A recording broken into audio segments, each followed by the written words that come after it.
All right, recording's on. All right, awesome. Thank you. Well, welcome everyone. So this week we're talking about chapter 7, which is about transactions. And I was thinking about this chapter.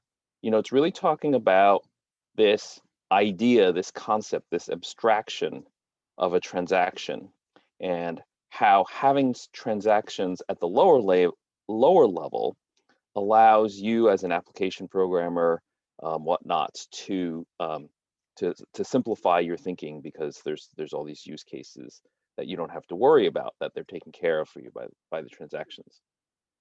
Um, and so in thinking about this chapter, I think this week, um, what I've done is, for the notes, I've kind of taken them at a slightly higher level, talking about what are the key concepts. So what are the race conditions that can happen if you don't have protection? And then, of course, the book talks about the different ways that they mitigate this, how they're implemented. Um, and I think the examples in the book are really good.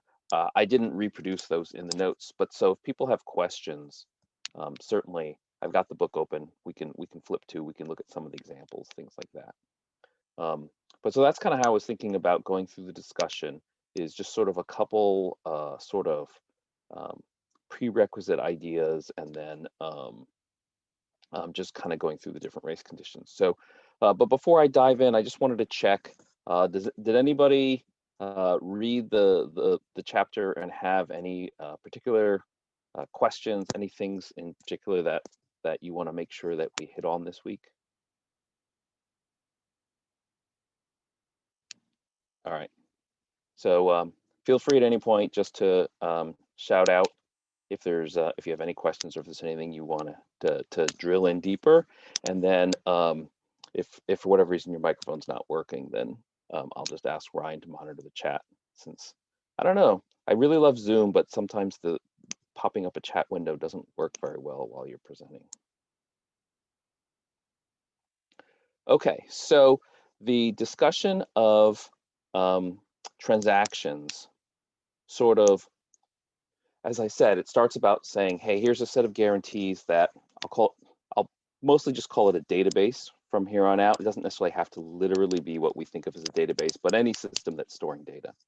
Um, Guarantees that the database can provide about your data. And so the old acronym thing that people have been talking about for, like the book says, whatever, 40, 50 years, is ACID. And so there's four components of that acronym. So the A stands for atomicity. And so that means that if you're doing multiple things, in particular, if you're doing multiple writes, then either every one of them will succeed or every one of them will fail. So the classic thing is, if you're transferring money between two bank accounts, if they take out $100 from bank account 1 and they put $100 in bank account 2, you don't ever want to be in this situation where the first write that takes out the $100 from your first account succeeds, but the second one that doesn't put the $100 back in your second account fails. You'd prefer that the whole thing worked. You can live with if the transfer doesn't happen at all, but you really don't want that in between state. So atomicity is pretty important, and that's generally pretty straightforward. It was kind of interesting to see this discussion about consistency. Um, and so the way the author presented it, he said, hey, consistency is really about some properties of your data that you think are invariant. So in accounting, you got your balance sheet, and things should balance.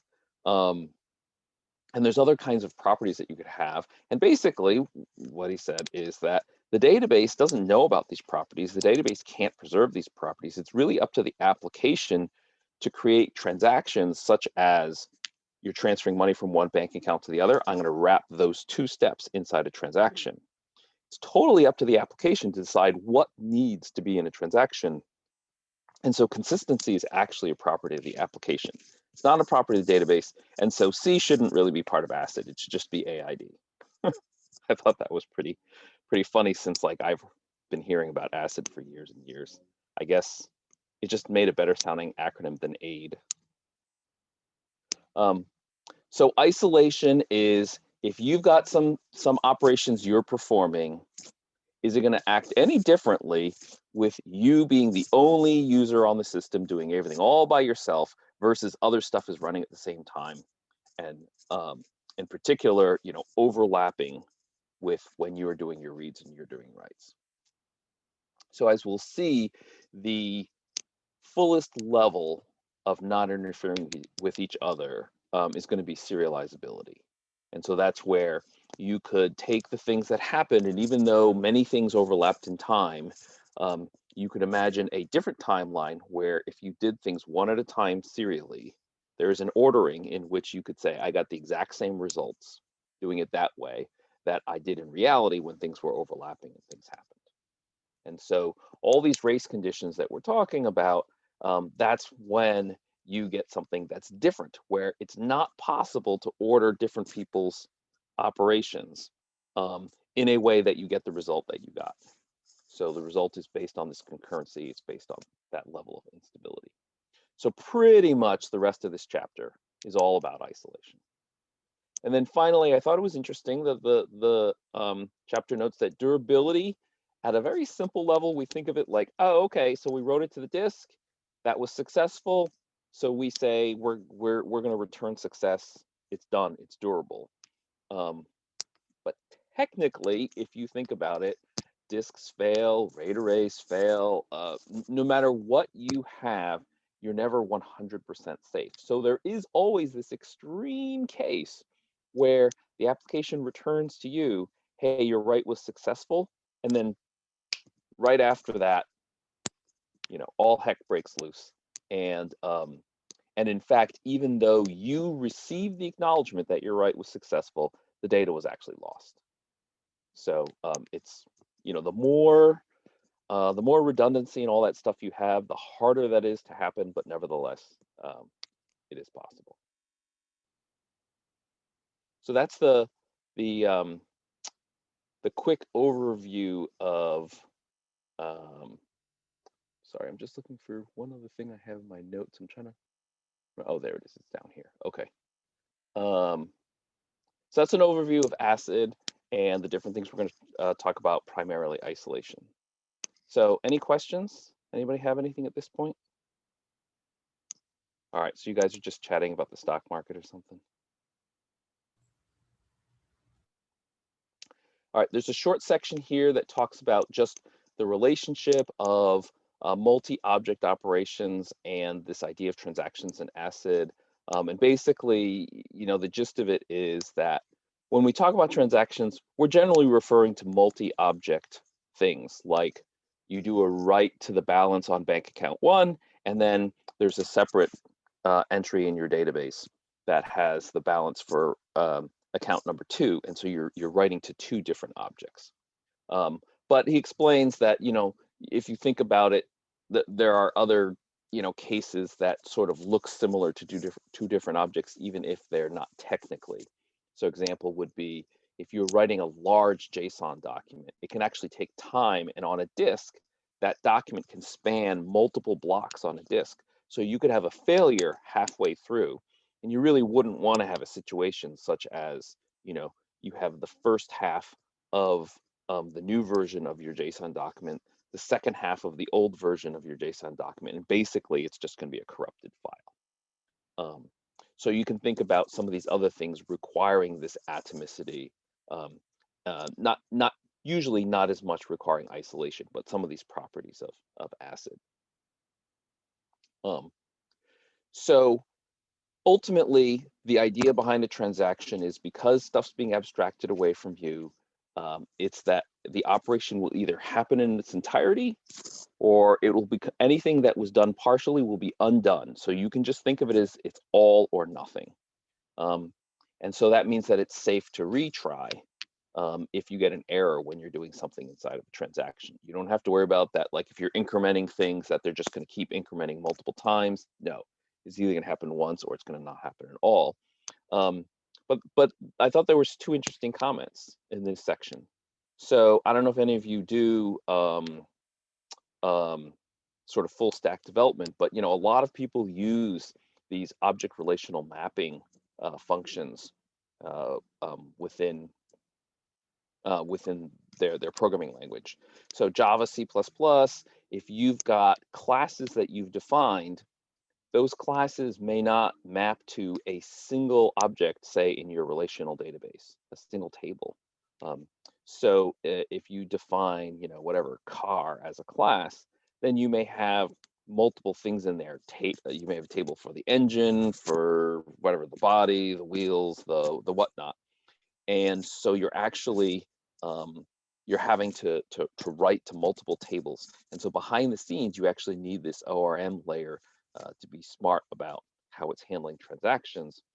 And the big takeaway from this chapter is that, generally speaking, when you install a database, when you install a product, it is not going to be doing serializability. It's going to be a weaker level that has better performance. And so if you just think, oh, I installed this software, it says it's ACID compliant, I'm coding, I've got this object relational mapping layer that handles things for me. In fact, you do have race conditions that are possible. So for me, that's the real big takeaway, is don't just assume that because your product says it's ACID compliant and you're using transactions that everything is solved.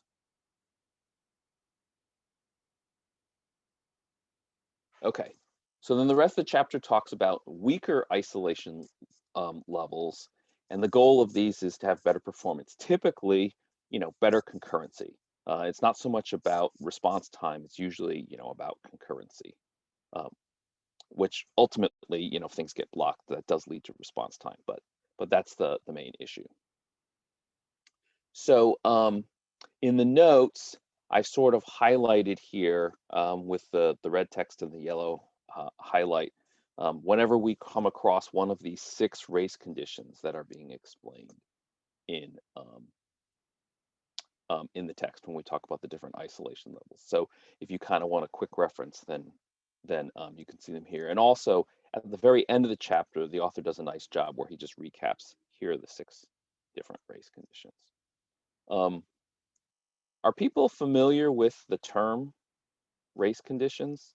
Because it's like, I heard the term, but like it occurred to me, I tried even like Googling to see what's the etymology of the term, and I wasn't able to find anybody who explained sort of like where this term came from. I could give an example. I know.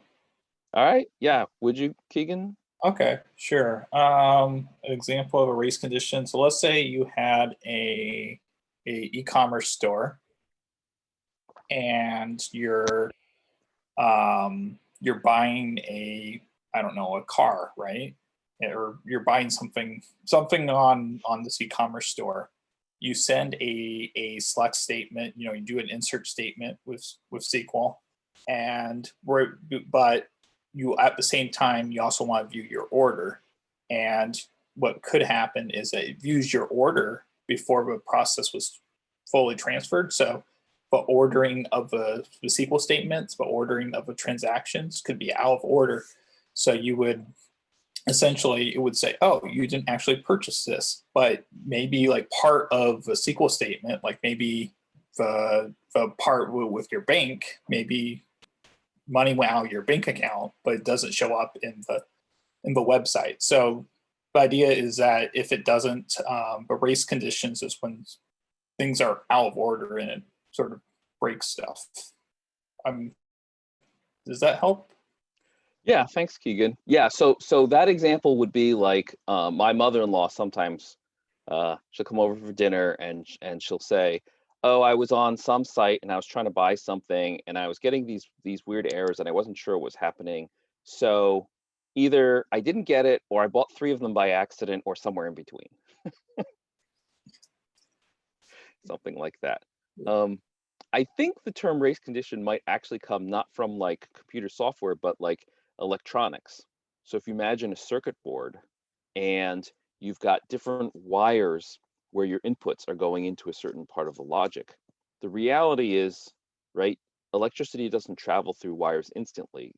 There's speed. And so since it's largely a 2-dimensional circuit board, if things have to kind of go around other things, if you have a longer wire and a shorter wire, then the signal in the longer while will arrive delayed. And so like kind of a made up example I was thinking about is, imagine you have some logic that like decides, you know, the outcome of rock, paper, scissors. And so if you start out with two people and they both say rock, all right, so then basically your logic's going to say it's a tie. Now, if you say, you know, 1, 2, 3, shoot, and then one person switches to paper and the other person switches to scissors, if the scissors signal comes a lot faster than the paper signal, then what it'll look like is that the first person is still on rock. And so your little rock, paper, scissors logic could actually say like, oh, look, it's rock and scissors. And so therefore, the person with the rock won a game. And then, you know, a fraction of a second later, then finally when the paper comes through, and then it says like, oh, well, scissor beats paper. And so then actually the scissor person won a game. And so whereas it should only be recording one new game that the person with scissors won, it could actually be recording that that there was a rock versus scissors game, and then that was followed by a paper versus scissors game. So so then you can imagine, like I sort of tried to imagine that this is the actual etymology of the term. Then you've got little electrons on these longer and shorter paths racing each other to get to the next, you know, the next gate, the next circuit. A little bit of terminology. So the next thing I said is you should be familiar with the terms committed and uncommitted. They get used over and over again in this chapter. So when a transaction completes and it's successful, then that transaction is said to be committed.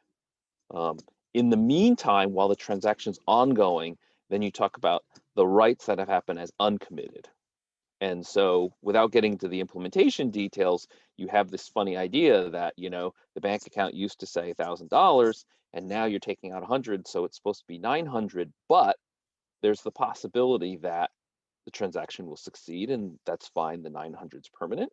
But there's also a possibility the transaction will fail and you need to go back to the 1,000. So how can you go back to the 1,000? In some way, you need to be sort of preserving extra information. You can't just simply overwrite it.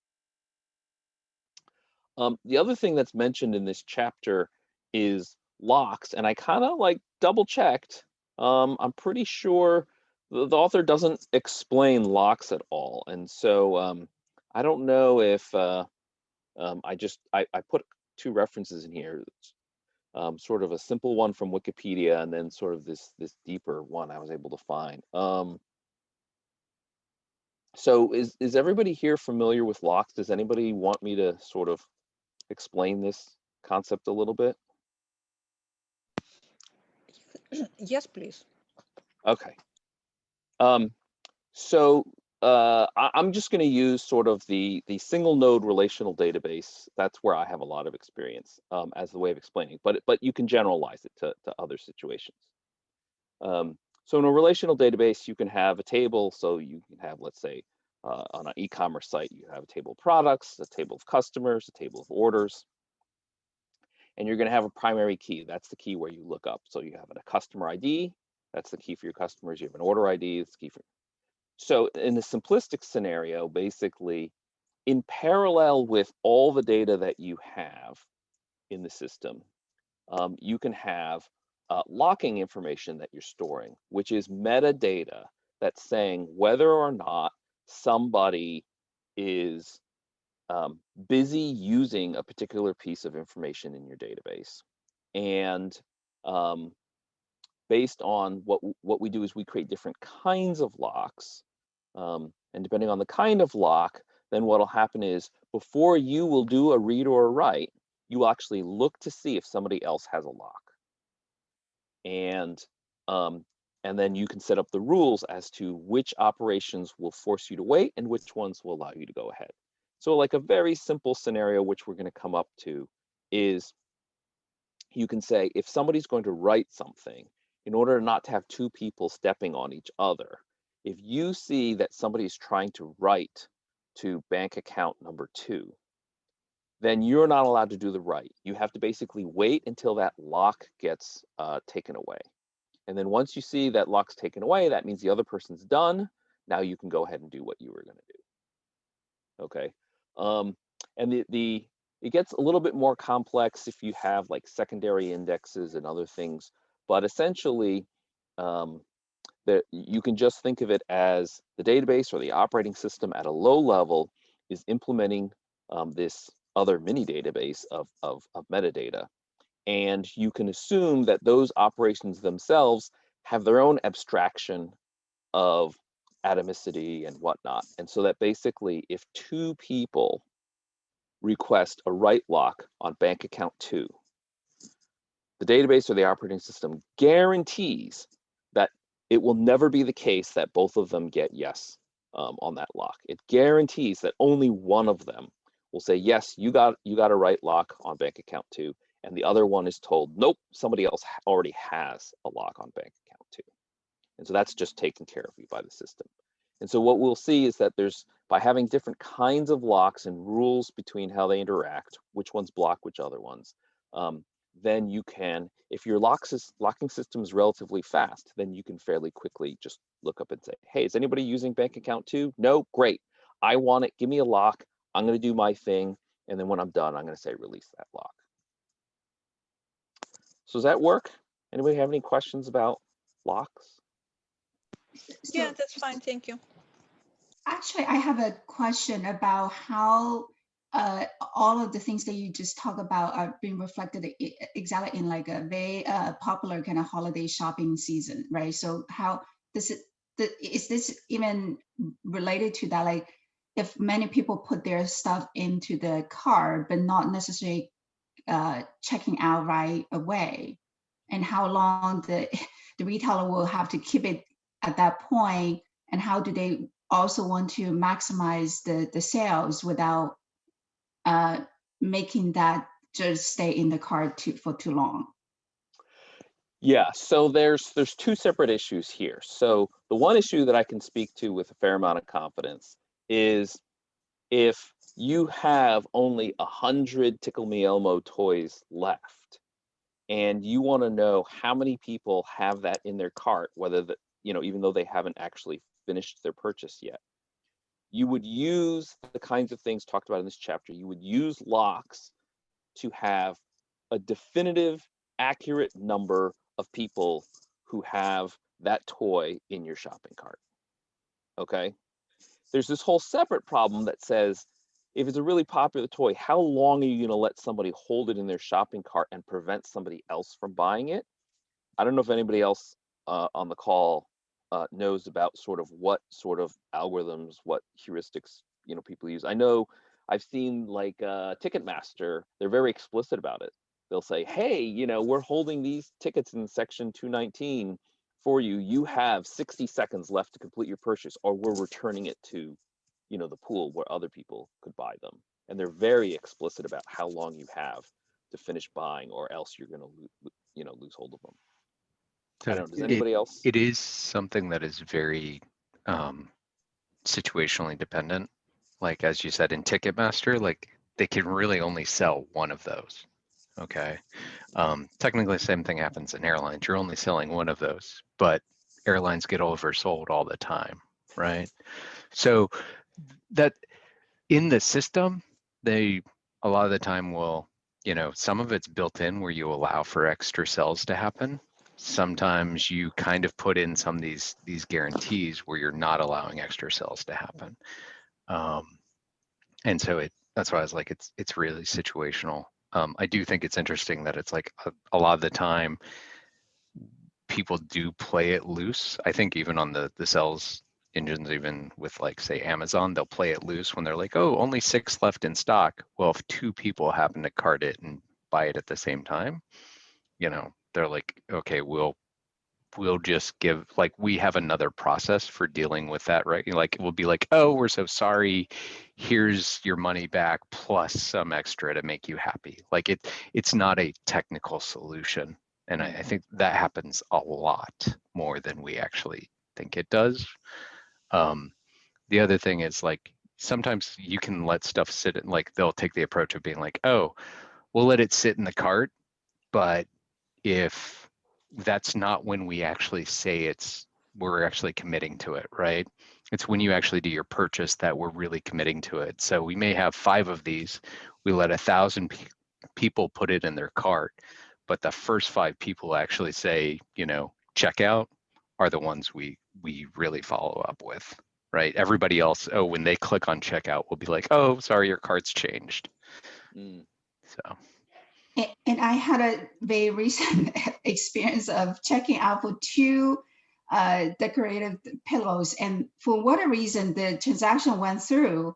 But then days later, they sent me a notice and saying, sorry, we have to cancel one of your pillows. And I was like, and why did you not cancel all of my pillows? Because I need 2, right?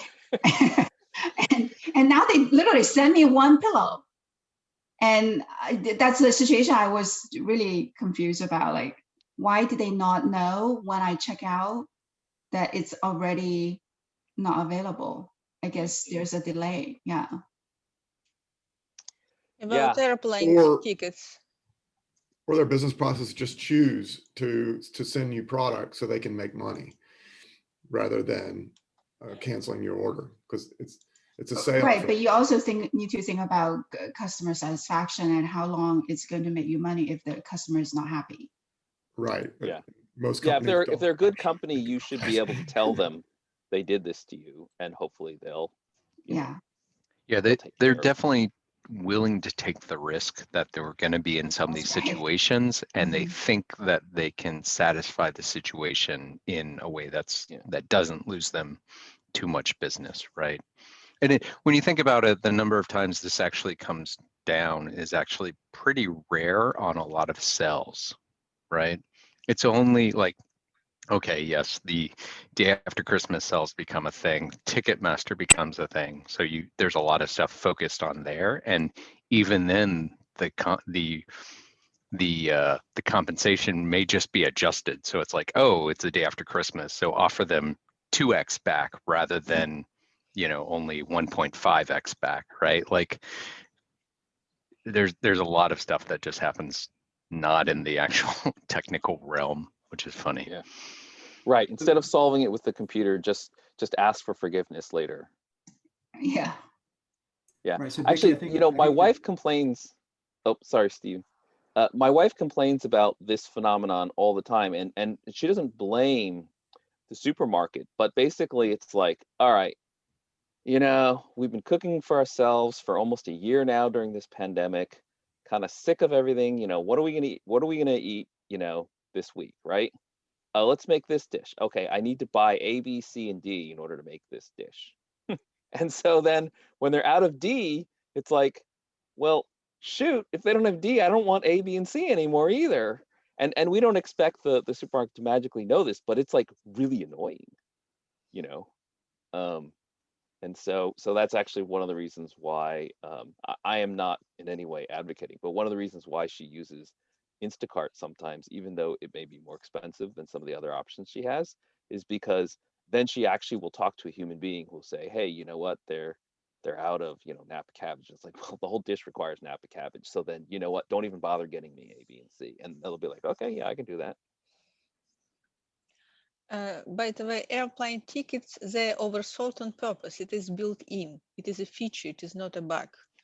And the thing is that I don't know what is their percentage, but theoretically it could work this way. In 95%, somebody actually doesn't show, but they have enough places. And once in a while, 5% once in 20 times, they got overbooking actual and cannot put a person on the plane. But it is cheaper for them to pay off this one person than to go with not sufficiently full plane in these 19 times. Yeah, except for the few times when you have air marshals bludgeoning people and it gets captured on video and goes viral on the internet, right? Well, that's not in the percentage, I guess. Yeah, and I was gonna say, like, they definitely are recording the number of times they've oversold, what they had to do to compensate to during that oversell, and they build models. Like there's entire models about what this looks like. So Yeah. that's Yeah, usually actually, what drives it. my company, you know, we schedule appointments, and there are places where cancellation rate's high enough that we purposefully overbook our clinicians, because it's like, well, if the cancellation rate's 30% and you can do 6 appointments, maybe we'll schedule 7, maybe we'll schedule 8, because odds are at least one person's going to cancel, you know. And we were even talking about the same situation with vaccination. How many appointments that you should book so that you can maximize it? Because if you only book to the capacity, there's a share of that actually empty. Yeah, I can't resist. I have a story. I think I've told this before, but I have a friend from college. He's a doctor and he works for a pharmaceutical company, and he deals with regulators on various drugs. And so they deal with all these different countries. And so, you know, he's told me that he'll do things like fly to Beijing for a 1-hour meeting. So like this huge international flight, you know, drive to the meeting, then like drive back to the airport, fly back to, you know, Chicago. So he had like 80 bajillion miles with whatever airline, you know, American Airlines or whatever. And so he actually shared with me that there is this status that I didn't know existed. But basically he earned this status where he doesn't even need to buy a plane ticket. He can just walk up to like the airport and say, I need you to put me on a plane to blah blah city, the next plane on blah blah city. And even if that flight is full, they'll be like, yes, sir. I mean, he's paying full price or whatever, you know, but basically they just say, yes, sir. And that, even if they didn't overbook that plane, it is now overbooked because he can just show up and say, I'm going to be on this plane. I thought that was pretty nuts. Yeah, so Becky, I think at the end of the day, the short answer is it really just depends on the business, because there can be so many layers between them and the data. For example, you know, Amazon now owns Whole Foods that has warehouses, that has suppliers, et cetera, et cetera. So for Amazon to figure out when you're putting stuff in your cart, whether something is really available or not, they may need to go through several layers to figure that out. And so, you know, again, just comes down to business model. Some businesses allow overbooking, others don't. Others will reserve it only when you actually buy it. Others will actually reserve it after you buy it, before you buy it. It really just depends. Yeah. And I want to say there's one other discrepancy that we usually overlook, is that the actual discrepancy between what the computer thinks the world, its worldview is, and what the actual worldview is. And it's like a lot of the time that will stay in sync, but to your point of like, if I put something in my cart online, that deducts it from their running inventory. If I'm in the store and I take something off the shelf and put it in my cart, it doesn't get deducted until I get to checkout, unless you're in one of the shop and go places. But so there's that where it's like, even if we try to account for everything that we can in the computer realm or in the data realm, we have this, you know, that's only a proxy for reality, right? So Yeah, definitely. So I wonder though, like the I guess the bigger part of my takeaway from my own experience is more actually about expectation I'm now developing for kind of smarter shopping experience, right? Based on all these algorithms behind the scene. And I wonder if, I don't know if you guys or most people also have these kind of expectation kind of being elevated even more in the future. Like sometimes you just don't feel like, okay, I thought that we are at the time now that the systems and machines can figure out some of these things and can learn on its own about exactly if I need A, B, C, D to do my own whole thing. And if I don't have D, I shouldn't be needing A, B, C, that kind of thing. But I totally get it. I just think that it's kind of interesting to like, as the machines are catching up to our kind of real kind of experience and how much I can be disappointed if it is not delivering. So Becky, what do you think about the idea of online sites offering explicit transactions just like databases do? So my wife could say, here's a grouping of A, B, C, and D ingredients that I want from the supermarket. I either want all of them or I want none of them. So if any of them is out of stock, then cancel all 4 of those. You can go with these other things, but would that just be way too confusing for the average person? I think it may be confusing for the average person, but I would like to still have the option. But anyway, I think it can be like a checkbox next to it or something like that. Yeah, I mean, it doesn't have to be like in your face the default, right? But like if it's sort of this feature that you can create groupings of your purchases. But if you think about it, the opposite side is already happening, meaning that, I mean, there are plenty of recommendation engines being used. Like, why are you recommending things to me if you think that I'm buying this and might need the other thing? But you don't know. You're saying that the system is not smart enough to know when I request this. And if you're taking something off that, and then you are thinking that I still want to keep the rest of it. Right, Yeah. It's like the opposite. It's not a very satisfactory experience. But I think part of it is, like, to Hobson's point earlier, is a profit maximization motive, right? Right. Yeah. If most people just don't get all that riled up about it. But I was just thinking, there's lots of circumstances. You know, if you're buying like linens for your bed, like generally speaking, you're right. You're buying the different sheets separately. You're buying the pillowcases separately, and so, like, if they're out of stock on the sheets, I don't want the pillowcase. Yeah, right? exactly. There's a logical things you would think, but anyway, and this is actually a pretty kind of high-end brand. You would think that they should kind of know to an extent. But anyway, this is not meant to be a distraction.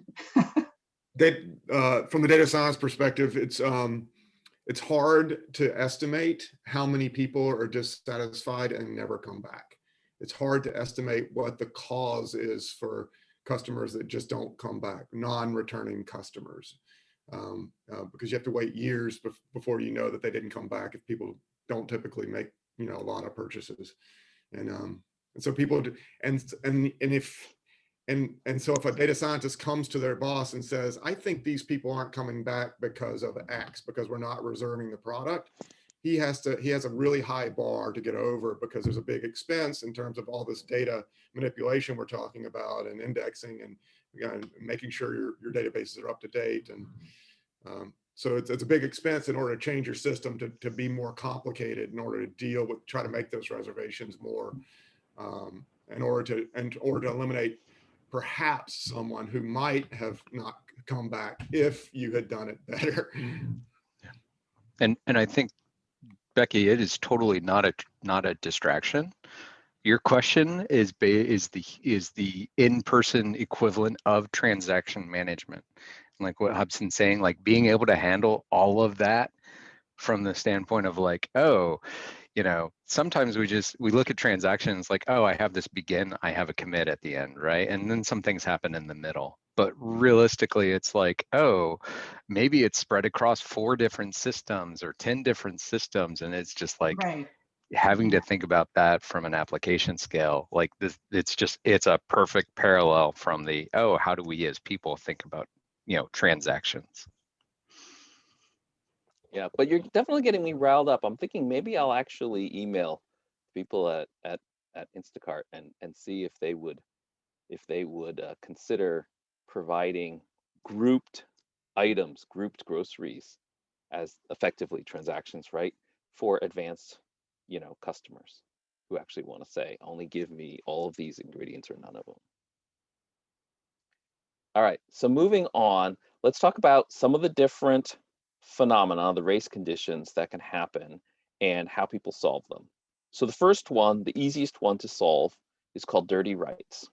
Okay, so this is where you have a transaction that's running, it makes a change somewhere, bank account 1, subtract 100.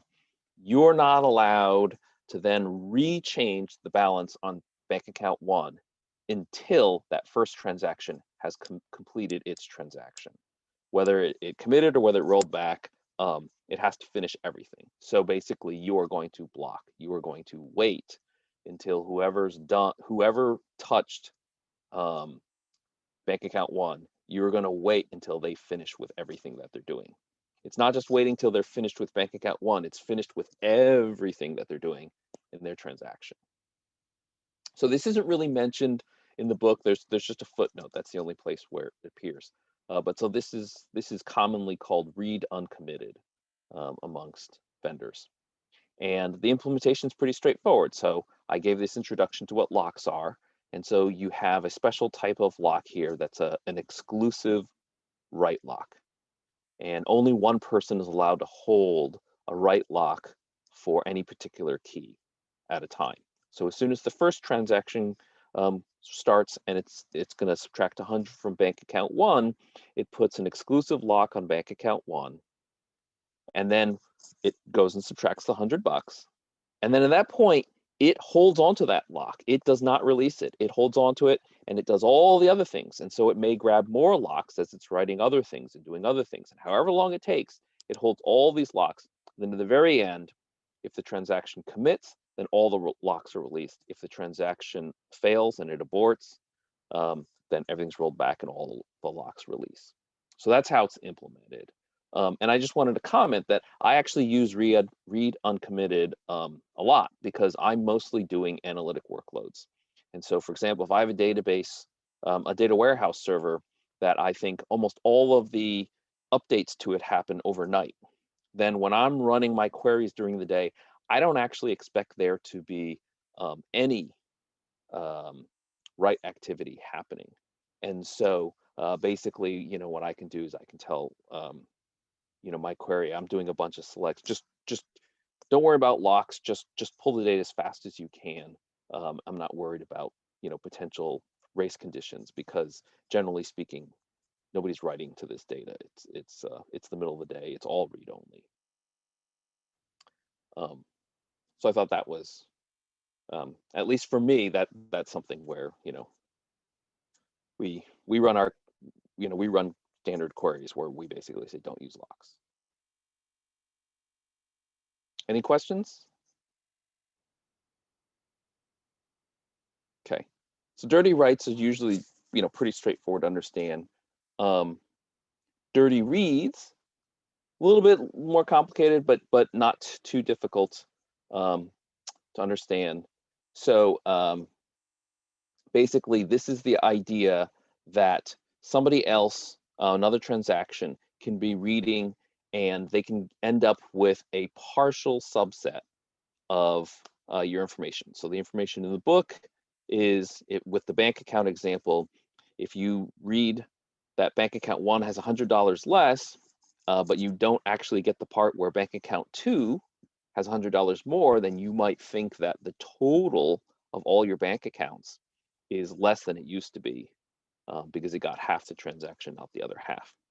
The other thing that can happen is if this dirty read is something that eventually gets rolled back, then you can see this mysterious value that never ended up getting written to the database. And so I've had this happen to me occasionally where basically it's like a Twilight Zone moment.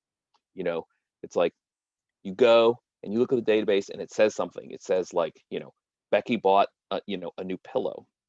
And then you go back the next day and Becky has no purchases, and you look at the logs and it's like nobody has bought a pillow, and it's like, am I in the Twilight Zone? Am I crazy?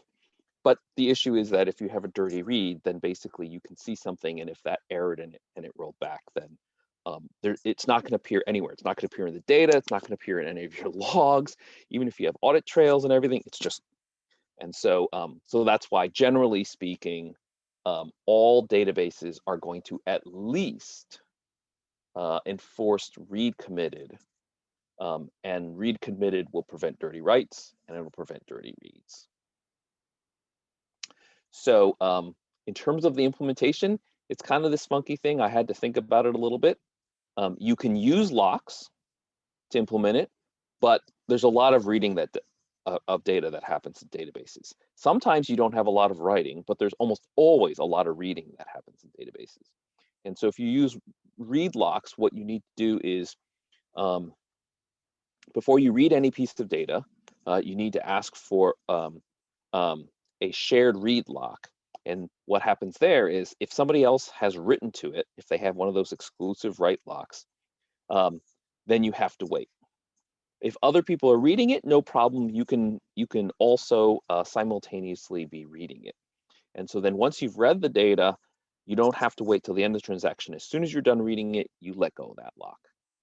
Generally speaking, vendors don't implement that because there's so much read activity that would be a lot of lock activity.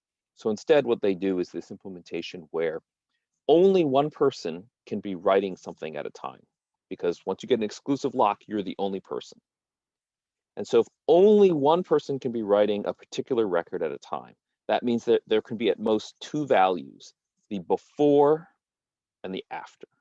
And so they just have to implement this special mechanism where at the same time that you're basically getting a write lock, the system's going to keep track of before you got the write lock, what was the value of this? And then you can go and you can change that value as much as you want. And then once you release the lock, if you're successful, then that becomes the permanent value.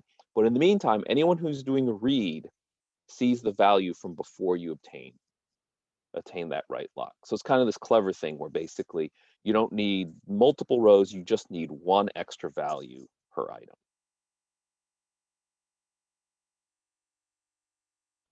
So I'll pause again. Any comments or questions?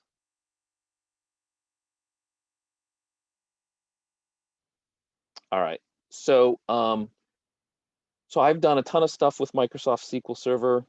Microsoft SQL Server by default is using read committed, and until reading this chapter, I didn't really realize that by only doing read committed, that everything else that's talked about later in the chapter, all these failure modes, all these race conditions are possible. And so I don't tend to, write like end user applications, but it really opened my eyes to, I easily could have written application code that allowed certain race conditions and just didn't realize it because I never really thought about transactions that deeply.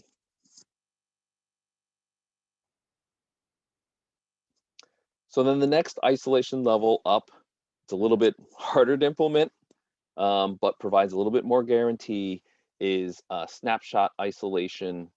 There's this term repeatable read where the author basically says, don't use it because it can mean like at least 3 different things and people use it inconsistently. So snapshot isolation means more guarantee than just read committed. It means that you're going to get one consistent view of everything in the database when you run your query. And so, a simple example would be if you had a really long running query. So let's say you wanted to know what is the sum of every bank account, every single account that we have in the whole system, right? If that query takes you, hypothetically, 10 minutes to run, in those 10 minutes, various other things are going to be happening. And so you are not going to get a consistent picture. And so your sum is not going to be accurate. It's going to be very hard to interpret what does that really mean. It could be higher, it could be lower than what's the actual amount. And so snapshot isolation solves this problem of read skew. So that's where you're reading one thing and you're reading something else, and you're actually getting values from different points in time. So one way in this, in which this happens is when people do a backup of the database. We used to do backups and they would take hours. And so if you have a backup and the first thing it does is it backs up your customers table and it says Becky's done 1 purchase. And then 5 hours later, it finally gets around to backing up the orders table.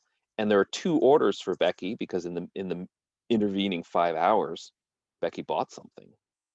Then it's like, when you restore this database, it's going to be totally inconsistent. And so you need something like snapshot isolation so that you can say, I can back up the database before Becky bought something, and it can say 1 purchase and have 1 order, Or I can get it where it says Becky made 2 purchases and have 2 orders, but I can't have that mixed situation where it says she's only made 1 purchase, yet there's 2 orders in the order table. So to implement this is kind of a little bit more complicated. You still use write locks to prevent dirty writes, but now what you need is this special data structure where you're keeping track of every active transaction and everything that it's writing. And different readers, different transactions might start at different times. And so they have a different point in time that's sort of their reference point in time for that, what everything needs to be consistent with. So I'm looking, it's 1:18. So I start a transaction, I say read every bank account in the database. I'm going to get sort of the 1:18 p.m. point of view of what the value of all those bank accounts is. But if Ryan starts a transaction at a minute later at 1:19, he's still getting the guarantee of snapshot isolation, but the values that he sees for every bank account might not match the ones that I see. They'll all be internally consistent, but you need to keep track of multiple values for every, potentially for every record, in case you've got multiple queries, like my example with Ryan and me both doing big giant queries. So when I last checked, Microsoft SQL Server does not enable snapshot isolation. I think they call it repeatable read. It does not enable snapshot isolation by default. So this extra work of keeping track of these multiple copies, this MVCC, multi-version concurrency control, you have to explicitly turn it on and say, I'm willing to pay the extra overhead of having all these data structures. And that's whether or not the queries are even using snapshot isolation or not.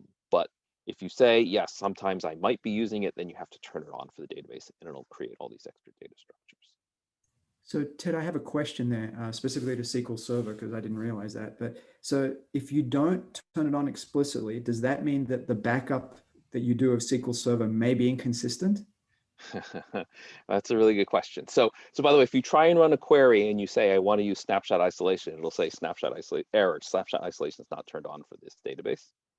Okay, so it turns out that for database backups, they have to be consistent.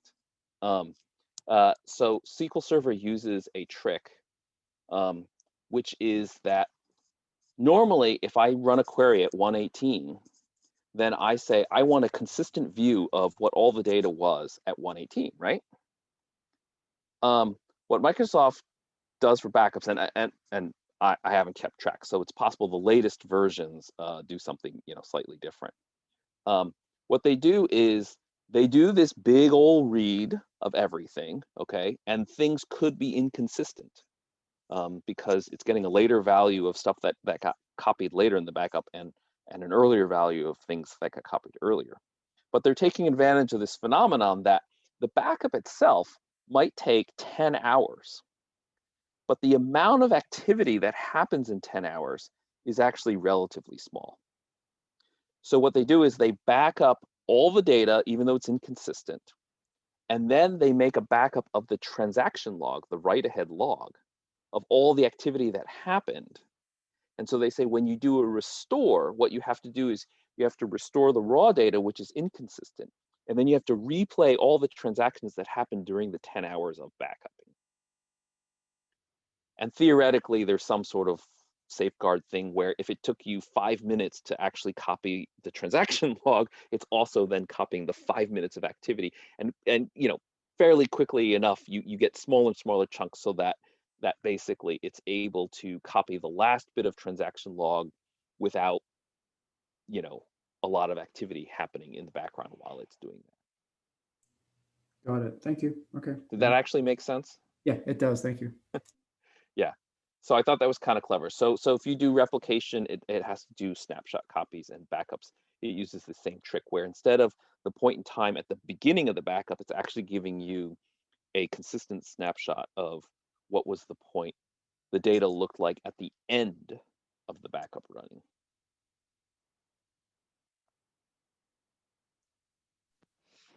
All right, anybody else? Do you have time steps for each table backed? At what point of time it was backed up? So actually, Microsoft does support, that's an extra special kind of backup. For a vanilla backup, it does not do that. But how it manages it is that the write-ahead log is a single log. And so it's like single leader replication, right? Where all writes go through this one log. And so they're always perfectly sequentially ordered. And so you know, and so you can always say that if I have a log between this time and that time, I have all activity that was committed by, let's say the backup started at 1 o'clock. If the backup finished at 11 o'clock, you can say I have an accurate picture of every write that was successfully committed between 1 p.m. and 11 p.m. Okay, thanks. Anything else? All right. And so then the other thing they talk about is these lost updates. So the simple example they said is, oh, 2 people are incrementing a counter. And so if the counter starts at 0, you could wind up with 2. That's what you normally want. But if you do something funky where you say, I read it, it's 0, somebody else says, I read it, it's 0, and they both say set it to 1, then the counter's not actually going to be 2. So the things you can do to help, you can have atomic operations. So if you have an atomic increment, then it doesn't matter because you're not actually saying set it to 1, you're saying bump it up by 1. And so even though you might think it's 0, the bump it up by 1 operation is safe. And so the first one runs, it goes from 0 to 1. The second increment operation comes along. You might be thinking you're incrementing it from 0 to 1, but it doesn't matter. The database knows it's now 1, and when you say increment, it bumps it up to 2. So that helps. They show there's this syntax in SQL where you can say for update, and basically what happens there is there's a new type of lock now. So I talked about exclusive locks where only one person can have it. And I talked about read locks, which are shared where multiple people can read at the same time, but you can't necessarily read and write at the same time. And so then there's this update write lock that has slightly different behaviors, where basically you're saying, even though I'm not actually doing a write at the moment, I'm going to be doing a write later on. And so since I know I'm going to be doing a write later on, the update lock will prevent somebody else from going and doing a write. But it's a little bit more lenient in that it'll allow other reads to continue to happen in the meantime until you're actually ready to go ahead and do that right. And then they talk about, like, you can have compare and set operations. I think they also mentioned those CRDTs is a way that you can, but ultimately those help, but you can have certain use cases that are more complicated than that. And if that's what you have, then the best thing is some databases will build into snapshot isolation auto detection of lost updates.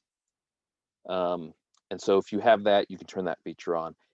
And so that might specifically, depending on your use case, if you're buying a database, you might, if you're concerned that that's going to be a problem with your use case, then you might want to specifically look for a vendor who supports automatic detection of lost updates.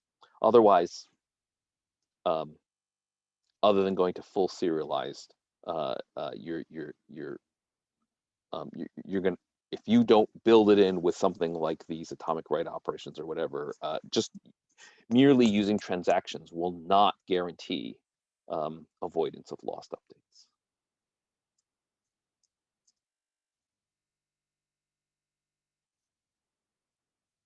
Okay, so then the last pair of race conditions that they talk about are write skew and phantom reads. Briefly, basically, before we talked about what happens if 2 people are trying to write the same exact object. So both people are trying to update the balance on bank account 1, for example. How these differ is it's not that I want to write to bank account 1, but it's that I want to make a decision based on the things that I see in the database. And so I think the example, if I remember right, the example in the book they talked about is you must have a minimum of one doctor on call. So I just read the list of doctors to see who's on call. Is, oh, good, there's 2 of them that are on call. And so I'm making a decision. And ultimately, what I end up doing is I end up saying Dr. 1 is no longer to be on call because Dr. 1's going to call in sick. But unfortunately, another process is running and it says Dr. 2 says, oh, there's 2 doctors on call. I'm going to say that Dr. 2 is no longer on call because they're on sick. And so now you have 0 and you violated this property that you wanted. But this won't get caught in the above examples because you're not actually writing to the same doctor. One of them is trying to write to Dr. 1, the other one's trying to write to Dr. 2. And you can just come up with ever more complex scenarios. There is no way to solve for all possible forms of write skew unless you have serializability. And so serializability, again, is where if you took the transactions, there is, you don't need to actually calculate what it is, but there's just, you can prove that there's the existence of some ordering of those transactions where if they happened one at a time, then the results would be the same as what you actually got when they were running concurrent. So then the last part of this chapter talks about how can you actually do serializability, which generally speaking, historically has been avoided because it's too expensive. So this was the 2 of the 3 things here were very new to me and I thought it was very interesting. So one option is go ahead and actually run them one at a time. So only have a single thread where you do your writes. And for an in-memory database, because in-memory operations are pretty darn fast, depending on your workload, if it's mostly a read workload and there's not that many writes, you just funnel all your writes to this one thread and it does all of them one at a time. And so then it's you don't have to worry about like, is it in, can you find a particular ordering? They are literally just done one at a time. The author also mentions anti-caching. So I thought this is pretty clever. So if you're doing things and then somebody says, I want to do this thing, and for whatever reason, it's not in memory, if you wait for it to come back from disk, that's going to be slow. An easier idea is you set that transaction aside, you basically error it. And then in the meantime, you say, go fetch that stuff that I need, the data I need to do that transaction. And in the meantime, you go and you process a bunch of other people. Because remember, the whole idea of serializability is not proving that whoever asked for something done first is first. It's just proving that things happen in a consistent way one at a time. So then you can go back and you can retry the application once everything's in memory. 2-phase locking is the standard way that's been done for the last 40, I don't know how many years, 50. And basically there, the idea is that you use your locks more aggressively. So in snapshot isolation, in read committed, writes don't block reads.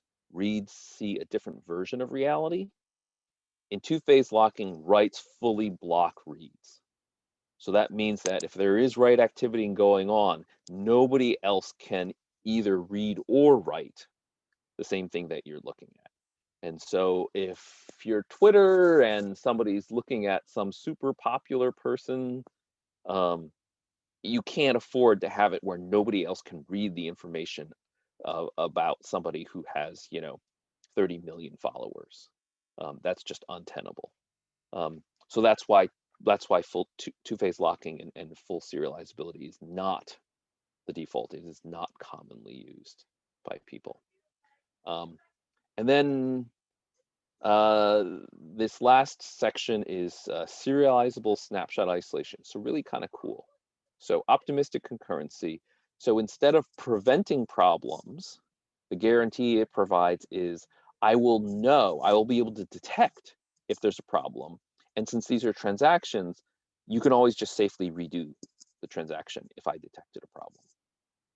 So the idea there is that you use basically snapshot isolation in terms of how you're performing all this concurrent activity. And then it uses this algorithm that says, I will be able to detect if you did a stale read and then followed by some kind of write activity that then potentially could cause a race condition, or it's going to say, I can detect if this transaction does a write that then affects prior reads that happened on other transactions, on other threads. And so as this guy's PhD thesis, he proved that all possible race conditions can be detected by checking for these two things. And so if you don't have too much write activity, what you can do is you can just allow all this stuff to happen, knowing there's the possibility of a race condition, but at least I will 100% of the time know that it happened. And then what I'll do is I'll just fail the transaction, and I can always start it over again now at a later point in time and hope that this time it won't hit a race condition and it'll be successful. And so I think that for a vast majority of workloads, an algorithm like this can work, because optimistic, you actually don't run into these race conditions that often. And so if it's very rare that it happens, then you're almost never failing things. And if you don't ever fail them and retry them, then there's not much of a performance penalty. All right. So I feel like I maybe rushed a little bit at the end there, but so that's chapter 7. Those are the different race conditions that we can have that cause problems, the different algorithms and implementations. If you're not really, the kind of person who's going to be implementing one of these systems, again, the takeaway from the author is, don't just assume that you bought this database system and it's going to take care of everything for you beneath it. You have to understand what isolation level it's offering, and you need to explicitly employ transactions in your queries, in your data access patterns. And depending on your workload, you may be worried about needing a stronger isolation level than just the default one when you say create new database. All right. Any questions, thoughts?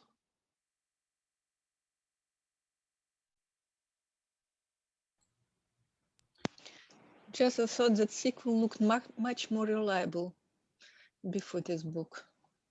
Yeah, I was pretty naive. I thought it was, had much better guarantees. I didn't realize it's not that strong a guarantee. That was That's what I was. marketing, right? It gets worse if you have to consider. I mean, this touched on some things from the standpoint of like, oh, SSDs can have write caches and this and that, but like, there are things that crop up all the time. Just like a year ago, they've discovered a latent bug in the Linux kernel that basically left some writes not flushed for like Postgres that had been there for like 5 years, but like it rarely ever see it. And it's like, oh, great. So yeah, it's there's a lot of layers and a lot of edge cases that can happen.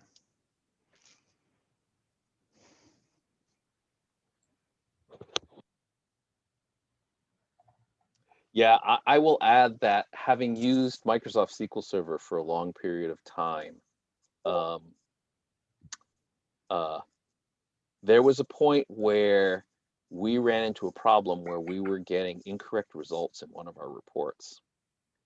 And we dug and dug and dug, and then finally we found a Microsoft, I forget the name of it, but basically a tech report that basically says there's a known bug in SQL Server where if you write this type of query, then SQL Server may return incorrect results.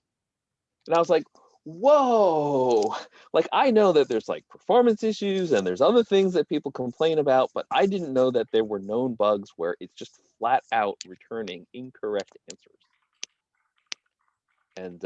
And we had a heck of a time because it was this really weird thing. And so it's like, I wrote a perfectly valid select and SQL Server just gave me like values that are not the actual values on the database. Like, what am I supposed to do? How am I supposed to work around this? So that's a different issue than just these other things, but that's, you know, just even further compounding the problem. Ryan, I don't know if your connection glitched. Were you going to say something earlier?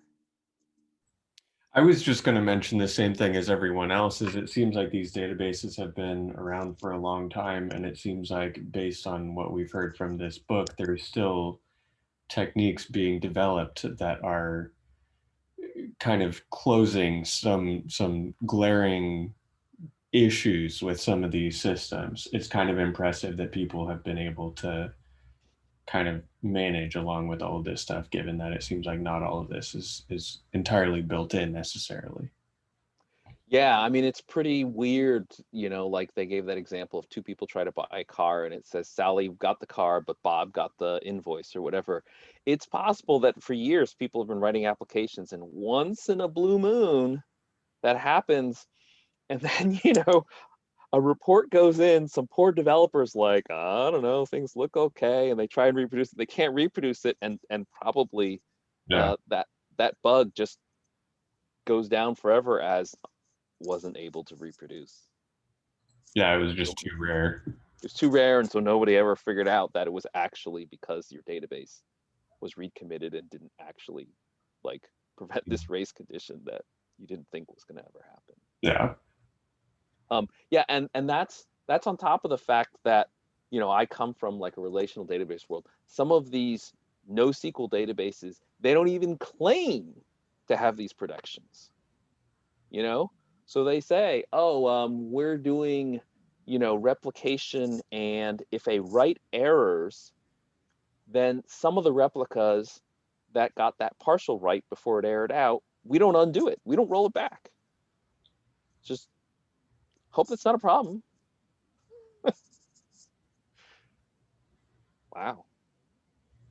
So this is, yeah, this is even sort of like when you don't have any of those even lesser guarantees. So yeah, so that was kind of eye-opening for me.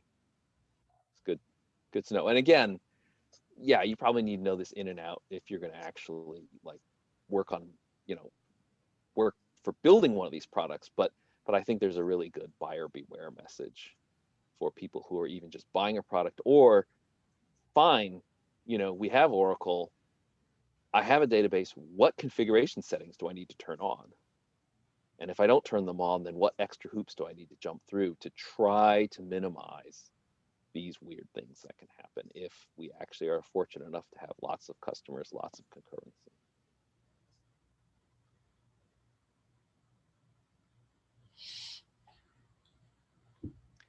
All right, so I spent a lot of time trying to think about chapter 7 this week. I have not really successfully read ahead. I know that chapters 8 and 9 talk about problems. So at sort of the bigger scale, 8, it's sort of like what things can fail and what other worries do you have now? How much more sleep are you going to lose? And then I think chapter 9, I think, is then about like how do we try and coordinate, so like consensus and things like that. But so that's what's coming next. Anything else for anybody? This is really clear. Thank you. Thank you. Yeah, awesome. All right, so then I think we'll call it a wrap, and then we can transition to the project and Kaggle stuff. Sounds good. Great, Thanks. thank you. Thanks. Bye. Bye-bye, everyone. Thank you, Ted.